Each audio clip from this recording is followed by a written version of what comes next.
रसूल पाक सल्लल्लाहु अलैहि वसल्लम का फरमान है, रोटी का लुकमा दस्तरखान पे गिरे उठा के खा लो, अल्लाह तुम्हारी बख्शिश फरमा देगा।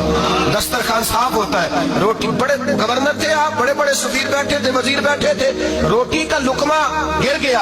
आज तो लोग फैशन में इज्जत ढूंढते हैं ना, वकार ढूंढते हैं कि मैं जदीद दुनिया के साथ मिल जाऊं। देखो इज्जत किस बात में। हजरत सलमान फारसी रोटी खा रहे थे, सफीर वजीर न जाने बड़े बड़े लोग बैठे थे, खाना खाते खाते लुकमा गिरा दस्तरखान पे। हजरत सलमान फारसी ने समेटा, मुंह में रखा, फिर उंगली मार के दस्तरखान साफ किया। एक सियाबी कान में कहने लगे, सलमान क्या कर रहे हो, क्या कर, आप गवर्नर है, सोचिए तो सही, ये लोग क्या कहेंगे दुनियादार के, मुसलमानों को रोटी नहीं मिलती, उठा उठा के खा रहे। कान में बात की, कान में। हजरत सलमान फारसी कान में जवाब दे सकते थे, कह सकते थे नहीं ऐसे ही करना है, उन्होंने कान में बात की।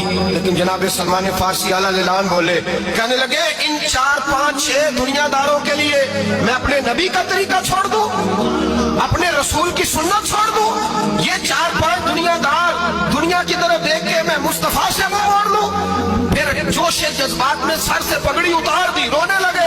आप फरमाने लगे, मैं मदीने के बाजारों में खजूरें उतारता था, नौकरियां करता था, ये जो मेरे सर पर इज्जत के बाल है ये मोहम्मद अरबी के उगाए हुए हैं।